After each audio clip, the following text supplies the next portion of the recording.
যে শাহাবুদ্দিন চপ্পু আমাদের রাষ্ট্রপতি, উনি মনে হয় পটল তুলবে, উনি থাকবে না। নতুন আরেকজনের নাম শুনতেছি, ওনারা আসবে। এই দেশের সর্বোচ্চ জায়গায় সম্মানের হচ্ছে রাষ্ট্রপতি, এরপরে প্রধানমন্ত্রী। মাননীয় বলা লাগে এই জন্যে, মাননীয় প্রধানমন্ত্রী। এখন আমার প্রশ্ন হচ্ছে, উনি লেখাপড়া যেভাবে করেছে, যেখানে করেছে, ওনার সাথে যারা করেছিল তারা কি সবাই আজ ওনার ওই চেয়ার পর্যন্ত আসতে পেরেছে? তাহলে ওনার দায়িত্ব হচ্ছে, আল্লাহ যেহেতু দয়া করে পর্যন্ত পৌঁছিয়ে দিয়েছে, নাকি ওনার নিজের যোগ্যতায় পৌঁছিয়েছে? ওনার মতো লেখাপড়া মানুষ, জানা মানুষ আর দেশে নেই? বলেন বলেন। এই হরিপুরে আমার মনে হয় কমপক্ষে 25,000 ভোটের ভেতরে যদি 10,000 মানুষ ওনার মতো শিক্ষিত মানুষ পাওয়া যাবে, মানে নারী পুরুষ দিয়ে। ওনার মতো মানে কি 1 থেকে যে পর্যন্ত ওনার লেখাপড়া আছে ওই পর্যন্ত লেখাপড়া কারণ মানুষ এদেশে হাজার হাজার লক্ষ লক্ষ সবাই ওই চেয়ারে যেতে পারেনি। আল্লাহ ওনাকে পৌঁছিয়েছে। এই চেয়ারের নিয়ামতের শুকরিয়া আদায় করার জন্য ওনার আল্লাহর কৃতজ্ঞ হওয়া দরকার। বাংলাদেশের যে ভৌগোলিক অবস্থা, এখানে যদি কেউ মন্ত্রী হতে পারে সে তার জীবন সফল, নাকি বলছে ঠিক?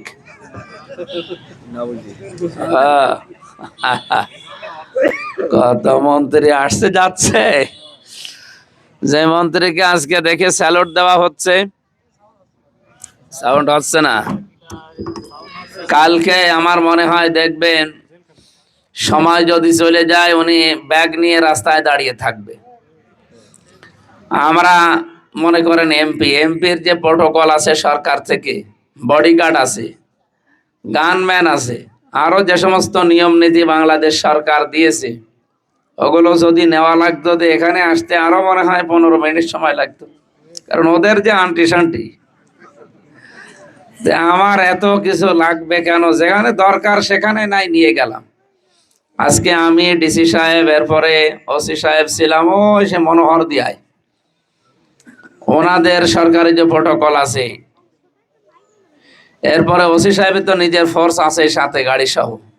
আমার সাথে যদি সরকার একটা গাড়ি দিয়ে আরো 8-9 জন দেয়, আমার জ্ঞানম্যান আমার সাথে এমনিতেই থাকে 3-4 জন, বলেন তো এই যে আমরাই যত মানুষ, বাড়িওয়ালা দেখলে তো এমনি ভয় পেয়ে যাবে না যে এর দাওয়াত দেওয়ার চাইতে না দেওয়াই ভালো। এই জন্য এমপি হয়েছে মানুষ, মন্ত্রী হয়েছে, সফল হয়ে গেছে, বিষয়টা এমন না। মানুষের জীবনের সফলতা যে তার নিজেকে পবিত্র রাখতে পারে। আমাদের 3.5 হাত বডি তৈরি হয় মাটি দিয়ে, এই জন্য এই শরীরকে সুঠাম করার জন্য এখানে এর যত রকমের আসবাবপত্র, খাদ্যদ্রব্য তৈরি হয়। আমাদের ভেতরে একটা জিনিস কাজ করছে, যেটা না থাকলে আমাকে কেউ মানুষ বলে না, তার নাম রুহু। তার নাম কি? এর রুহু কি দুনিয়ায় তৈরি হয়? এটা তৈরি হয়েছে আসমানে। আল্লাহ রাব্বুল আলামিন নিজে এটা আমাদের শরীরের ভেতরে দিয়েছেন, যার কারণে আমি নড়াচড়া করতে পারছি। যে লাশটা আজকে জানাজা পড়াতে গিয়েছিলাম ডিসি সাহেব সহ, উনি বাইরের দেশে ছিলেন, প্রসেস করে তারে এই 10-12 দিন সময় মেনটেন করে নিয়ে এসেছে ঔষধ দিয়ে। তার লাশের দিকে তাকিয়ে দেখলাম শুধু এই বডিটা খোলা আছে, তো এখান থেকে এই পর্যন্ত খোলা, মাছি বসতেছে, ফুলে গেছে, কালো হয়ে গেছে একেবারে এই 8-10 দিনে। এখন তারে তো কিয়ামত পর্যন্ত পড়ে থাকা লাগবে, নাকি? তার এই শরীরের এখন আর চিকিৎসা এই দুনিয়াতে আর নেই, কারণ ভেতর থেকে যেটা চলে গেছে ওইটার চিকিৎসা করার জন্য যতদিন পর্যন্ত সময় পেয়েছিল, ওটা যদি চিকিৎসা করে সুঠাম এবং সুষম বন্টনের মাধ্যমে দুনিয়ায় চলাফেরা করতে পারতো, তাহলে এখন মারা যাওয়ার পরে তার লাশের যাই হোক না কেন, কিয়ামত পর্যন্ত জান্নাতের পাখি হয়ে সে উড়ে বেড়াতে পারতো। আমি তার লাশের দিকে তাকিয়ে দেখি যে এই যে বুকে আমাদের, এখন আপনি এখানে শুইয়ে দেন, দেখবেন পেট ওঠানামা করবে, বুকের ভেতরে ওঠানামা করবে, ধড়ফড় করে, এটা বোঝা যায় না যে ওই লোকটা বেঁচে আছে। আমি অনেকক্ষণ ওনার লাশের দিকে তাকিয়ে দেখি যে না, ওনার শরীরের কোনো অর্গান আর নড়ে না, সব নিস্তব্ধ হয়ে গেছে। আমার মনে মনে ভাবছিলাম যে আমরাও হয়তো কিছুদিন পরে এরকম পড়ে থাকবো, লোকজন এসে আমারও দেখে বলবে যে না, এর আর কোনো নড়াচড়া নেই।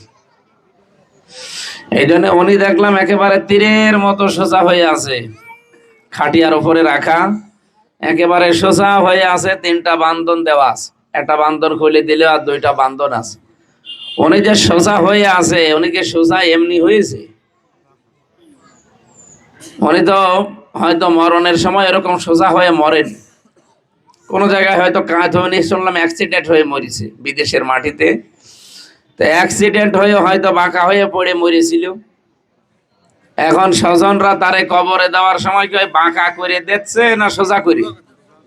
একেবারে সোজা করে, টান টান করে চকলেটের মতো মুড়িয়ে একেবারে সোজা করে দিয়ে আসতেছে। থাক, আমরা একটা গল্প পড়েছিলাম সাপ আর ব্যাঙের। ব্যাঙ একদিন বলছে, দোস্ত তোমার সব কাজ ভালো লাগে, তুমি যে যে বাঁকা হয়ে চলো, আঁকা বাঁকা চলো, এটা তো ভালো লাগে না, এটা না চললে হয় না। সাপ বলছে, তুই আমার চলায় ভুল ধরলি।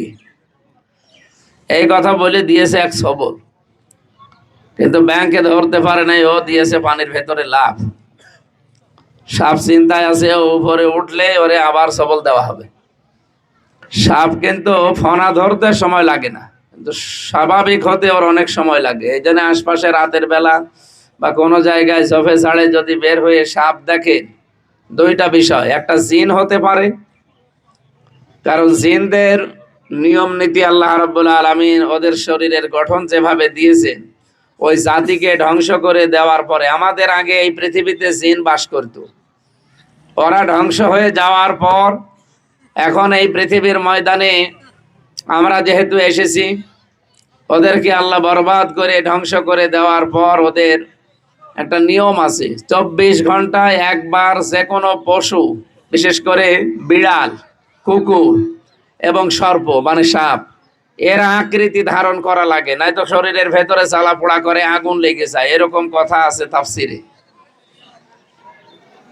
এই জন্য ওইগুলো যদি রাত্রে দেখেন, তাহলে হয় প্রথমত জিন, অথবা যদি সর্প হয়, তাহলে মনে করবেন যেহেতু স্বাভাবিক হতে সময় নেবে, এই জন্য নিরাপদ দূরত্ব বজায় রাখবেন।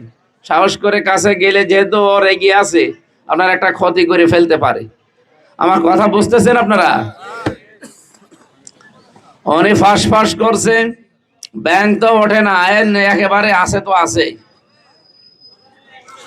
রাস্তা দিয়ে যাচ্ছিল এক রাখাল, এমনি সারা দিনের পরিশ্রান্ত শরীর, গরু রাখা, মন মেজাজ ভালো নেই, দেখছে ফস ফস করছে, কি রে এই আইলের উপরে কি এরকম করে? দেখে সাপ, গরু মারা যে লাঠি ছিল ওইটা দিয়ে আচ্ছা করে পিটিয়েছে, পিটিয়ে আইলের উপরে একেবারে লম্বা করে রেখে দিয়েছে। ব্যাংক পৌঁছে, আমার তো আর ফস ফস করে না, বন্ধুর কি হইলো? উপরে উঠে দেখছে একেবারে টাইট ফিট, সোজা হয়ে আছে। এসে বলছে, বন্ধু হাউ আর ইউ, কেমন আছো?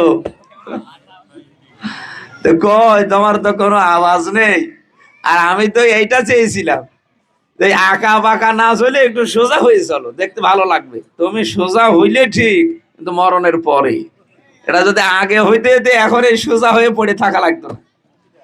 তা আমরাও তো সোজা হব না, হব না? ওই লোকটা যেমন আজকে বাঁকা হয়ে মরে গিয়েছিল, কিন্তু আত্মীয় স্বজন তারা একেবারে সোজা করে কবরে দিয়ে আসতেছে, ওনার সব অর্গান গুলোর কাজ শেষ, খালি একটা জিনিস বের হয়ে গেছে। কি নাম তার? ওয়ায়াসালুনাকা আনির রূহ বলে রূহ মিন আমরি রাব্বি।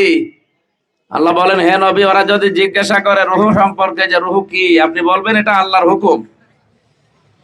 এটা বের হয়ে গেলে এটা আল্লাহর হুকুম মতোই দেওয়া হয়, ওনার হুকুম মতোই বের হয়ে যায়। ওমা উতীতুম মিনাল ইলমি ইল্লা কলিলা, মানুষকে আল্লাহ সামান্য জ্ঞান দিয়েছে। আমরা এই রূহ সম্পর্কে চিন্তা করলে আমাদের মাথায় যেহেতু ধরবে না, এই জন্য এই কলিলা লেওয়াজ, একেবারে সামান্য জ্ঞান, এটা দিয়ে এত বড় বিশাল সৃষ্টি নিয়ে চিন্তা করার দরকার নেই। এটা তৈরি হওয়া দুনিয়ায় না, এটা তৈরি হওয়া আকাশে, আসমানে। এই জন্য ওর খাবারও আল্লাহ আসমান থেকে পাঠায়। এই রূহ যেন খারাপ হয়ে গেলে মানুষটা খারাপ হয়ে যায়, রূহ ভালো থাকলে মানুষ ভালো থাকে। তাহলে এইটা ভালো করার জন্যে, এইটাকে পবিত্র করার জন্য যে সমস্ত ঔষধ গুলো লাগে, এই ঔষধ দুনিয়ার কোন ফার্মেসিতে পাওয়া যায়? কোন ফ্যাক্টরিতে পাওয়া যায়? কোথায় পাওয়া যায়? আসমানে পাওয়া যায়। উনি ওখান থেকে ঔষধ পাঠিয়েছেন, তার নাম হচ্ছে কোরআনে কারীম। নাম কি? এটার সাথে যার সম্পর্ক যত বেশি থাকবে তার এই অন্তর তত বেশি পরিষ্কার এবং পবিত্র হবে। রমজানুল মোবারকে আল্লাহ কোরআন নাজিল করেছেন আমাদেরকে, কদ আফলাহা মান যাক্কাহা। আমরা যদি নিজেরা নিজেদেরকে পবিত্র করতে চাই, কোরআন ছাড়া কোনো কিছু দিয়ে পবিত্র পরিচ্ছন্ন পরিষ্কার করা সম্ভব না। অনেকে অনেক কিছু নিয়ম নীতি দেয় আপনাকে, যেটা করবেই তুই পরিষ্কার হয়ে যাবি না। আপনি যতই কিছু করেন কোরআনের সাথে মিল থাকা লাগবে। আপনার বাবা যদি বলে যে সকাল বেকাল জিকির করবি, করব, কিন্তু ওইটা আমার কোরআনের সাথে মিল থাকা লাগবে। জিকির করবি কি করে এই নিয়মটাও কোরআন থেকে নেওয়া লাগবে, কারণ আমি কোরআন ছাড়া পবিত্র পরিচ্ছন্ন হওয়া আমার দ্বারা সম্ভব না। দ্বিতীয় নম্বরে, আমার এই রুহকে ঠিক রাখার জন্য, আমার রুহ যত পরিষ্কার পবিত্র থাকবে তত তাড়াতাড়ি আমার ইবাদত বন্দেগী কবুল হবে। এটা করার জন্য সবচাইতে গুরুত্বপূর্ণ, আমার জীবনে যেন কোনো হারাম জিনিস ভেতরে না যায়, তাহলে রুহ নষ্ট হয়ে যাবে। এটাকে সুষম করার জন্য, সুন্দর করার জন্য, শক্তিশালী পবিত্র পরিচ্ছন্ন এগুলো রাখতে হলে মাস্ট বি আপনাকে হালাল খাবার তৈরি করা লাগবে। আমরা রমজানুল মোবারকে যেভাবে বেঁচে থাকি, অন্য মাসে কিন্তু এইভাবে বেঁচে থাকতে অনেকে পারি না। রোজার মাসে একটা ভয় যে রোজা আছি তারপরও 2 নাম্বারই করব, খাদ্যে ভেজাল দেব, ঘোষ খাবো। আমার ইবি থানায় আজকে একটা মামলা হয়েছে। অফিসার কালকে 27,000 টাকা, 17,000 টাকা অলরেডি নিয়েছে। নেওয়ার পরে আবার বলছে যে না, রোজার মাস, আল্লাহ কি মনে করবেন, ফেরত দিয়ে দিল।